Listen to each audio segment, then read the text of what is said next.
OC প্রদীপ শত শত মুসলিম নরনারী ধর্ষণ করছে, হত্যা করছে, কিন্তু তার ফাঁসি হয় না, সে হিন্দু দেখে। কথা বলো, আজকেও দেখলাম, আপনি কি জানেন বাংলাদেশে বর্তমানে হিন্দুরা মুসলিম মেয়েদের টার্গেট করে করে ধর্ষণ করতেছে? আজকে আমার কোর্টের একজন হিন্দু স্টাফকে দেখলাম, সে সে এক মুসলিম পর্দানশীল মাদ্রাসার ছাত্রীকে নিয়ে যাইতেছে হোটেলে।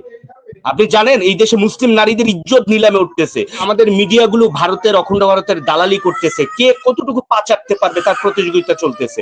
লক্ষ্য করেন, প্রথম আলো বলছে 1068টা ঘটনার কথা, আজ পর্যন্ত একটা লিগ্যাল নোটিশ গেল না যে এদের রাজনৈতিক পরিচয় কি। এরা সব আওয়ামী লীগার, এরা ঝাঁটা দিয়া পিটাইলো ইসকন কোনোদিন বাংলাদেশ ছাড়বে না ভাই, চ্যালেঞ্জ ছাড়বে না। This is New East India company, this is my open challenge to the whole nation, ISKCON never Bangladesh ছাড়বে। আমি আসলে একটু লেন্দি হয়ে যাবে, আমি শর্ট ভার্সন একটু বলি। প্রথমে একটা ছবি দেখাইতে চাই মোস্তফা সরোয়ার ফারুকীর, ভারতে ইলিশ পাঠাইলে অত্যন্ত খুশি হইতাম।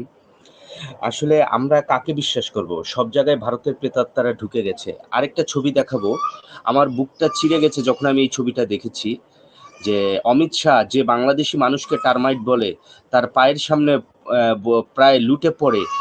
আমি তার নাম বলবো না, কোনো এক দল, সে আওয়ামী লীগও করে না, জামাতও করে না, সে কোনো এক দলের লোক। আমরা আসলে এখন বুঝতে পারি যে কেন বিএনপি 16 বছর ক্ষমতায় আসতে পারে নাই, কেন না না please please don't mention the name, I don't know him. মানে কেন ম্যাডাম জিয়া, আমরা বলবো এটা কবেকার ছবি, সেটা জবেকার ছবি হোক, আমির খসরু মাহমুদ চৌধুরী এখনো ঢাকায় আছে, এখনো ঢাকায় আছে, এখনো ঢাকায় আছে এবং বাংলাদেশে আছে। এটা কবের ছবি? এই সমস্ত ফেক, এই ফেক বানানো ছবি টবি এগুলি নিয়ে আইছেন না, এগুলো আমরা জানি, এগুলো আমরাও বানাইতে পারি। আমরা একটু জানি আগে, আমাদের জনগণকে জানতে। একটা লোক হলো বাংলাদেশে, সে ইন্ডিয়া গেল কোন সময়? আপনি জানেন সে ইন্ডিয়া গেছে? কেউ গেছে?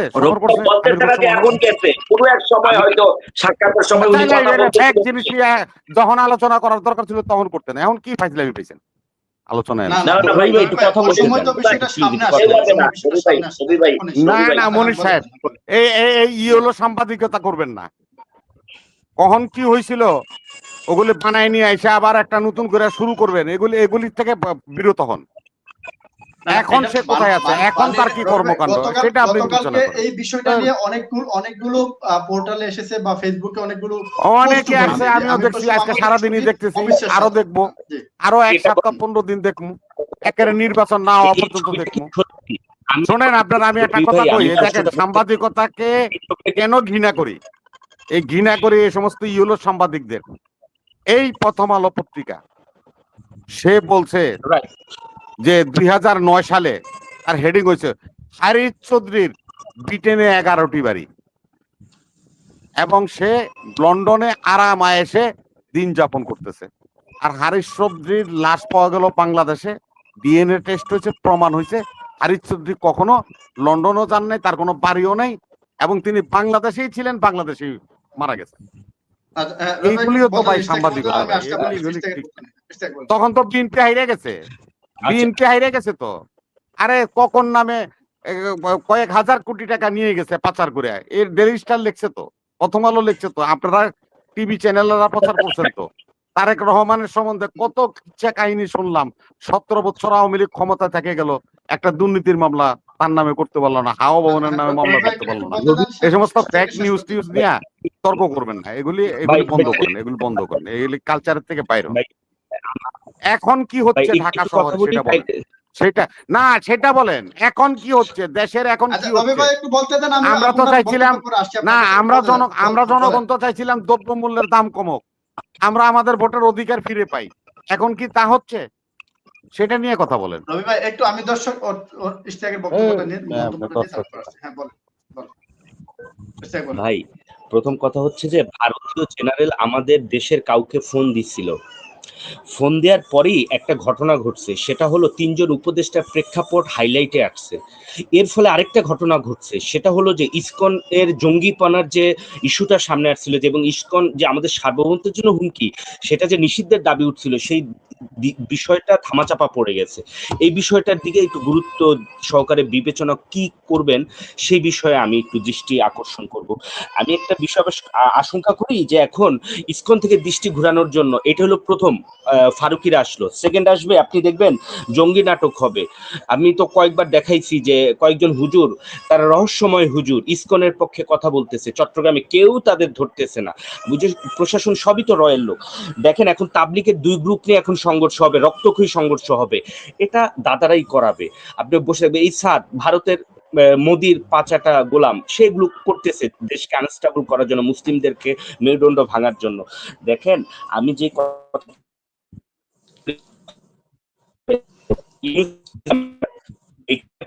কিন্তু ইউএস ইন্টারেস্ট আছে, ইন্ডিয়া চায় হিল ট্র্যাক্স। আপনি রিসেন্ট গুলো দেখেন, ইন্ডিয়া চাইলে চট্টগ্রামকে দখল করে নিতে বলতেছে, ডিরেক্টলি ইন্ডিকেট করতেছে।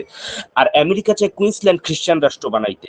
এর উভয়ই নৈরাজ্য চলতেছে। আপনি ঝাঁটা দিয়া পিটাইলো ইসকন কোনোদিন বাংলাদেশ ছাড়বে না ভাই, চ্যালেঞ্জ ছাড়বে না। This is New East India company, this is my open challenge to the whole nation. ISKCON never Bangladesh ছাড়বে, এটাই রিয়েলিটি।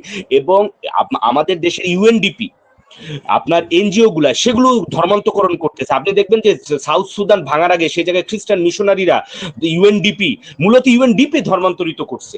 একটা ভিডিও দেখে বাংলাদেশের সংখ্যালঘু নির্যাতনের যে বিষয়টা আসবে, আমি এই ছবিটা নিয়ে বলবো এটা সত্য এটা কবেকার সেটা ইস্যু না আমার কাছে, বাট এই ছবিটা সত্য কিনা সেটা আমার জন্য কনসার্ন। যাক, এটা নিয়ে আমি পরে কথা বলবো একটু পরে। তার আগে আমি যে বিষয়টা নিয়ে একটু কথা বলবো, যে বাংলাদেশের সংখ্যালঘু নির্যাতন নিয়ে কিন্তু কেউ কথা বলতেছে না, যেটা একটা কনসিকুয়েন্স, খুব ড্রাস্টিক কনসিকুয়েন্স হবে।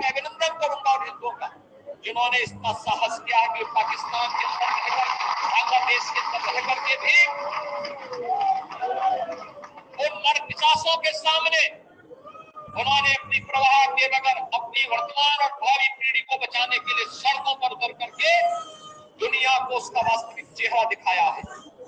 और मुझे लगता है हमारी सबकी सहानुभूति उन हिंदुओं के साथ में होनी चाहिए, उन पीड़ितों के साथ होनी चाहिए जो बांग्लादेश के अंदर अमानवीय अत्याचार के शिकार वर्तमान में हो रहे हैं। और मैं आप सबसे यही कहूंगा कि हमें इस मजहबी उन्माद से देश को भी और दुनिया को भी बचाने के लिए, और मुझे लगता है कि मजहबी उन्माद एकता के माध्यम से ही महर्षि अरविंदो का अखंड भारत का सपना, इसका समाधान होगा। आज के इस अवसर पर मैं विभाजन की त्रासदी के शिकार এই কথাটা কেন বললাম, এই পর্যন্ত চালাইলাম কেন, আপনারা লাস্টের কথাটা বলছে যে বাংলাদেশে হিন্দু নির্যাতনের ফয়সালা একমাত্র মহর্ষি অরবিন্দের অখণ্ড ভারত।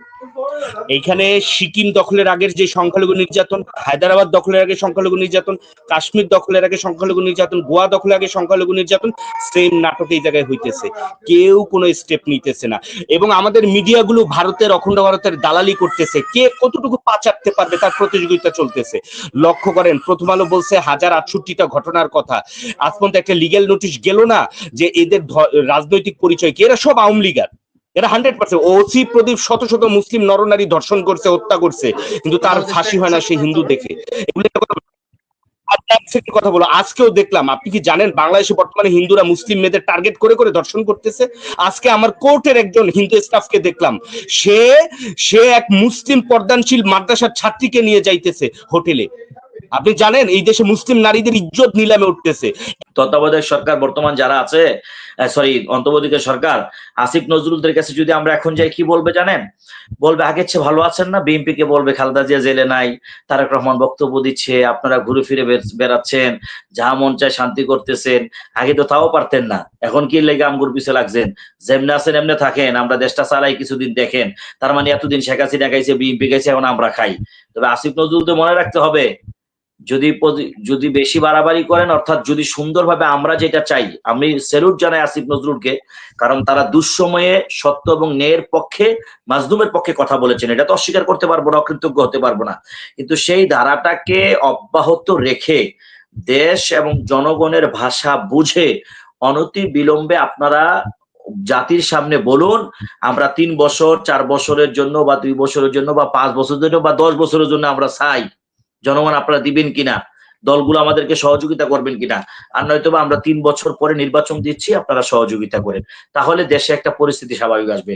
এই দেশ নিয়ে ষড়যন্ত্র কম হচ্ছে না, কম হবে না, কিন্তু ইনশাআল্লাহ তাআলা এই জমিন, ওলামা একরাম, আলেম ওলামা, এদেশে ধর্মপ্রাণরা সবসময় বিচরণ করে, আল্লাহর খাস রহমতের মধ্যে আমরা থাকবো ইনশাআল্লাহ তাআলা। আমাদেরকে ষড়যন্ত্র কেউ করতে পারবে না।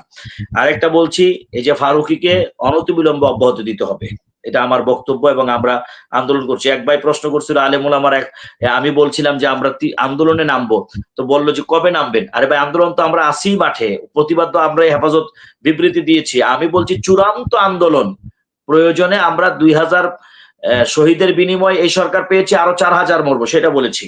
আর আমরা সর্বশেষ এটা আমি বলবো যে আমরা দেশকে ভালোবাসি, দেশকে ভালোবাসতে চাই, বাংলাদেশ ভালো থাকুক সেটা আমরা প্রত্যাশা করি, কামনা করি।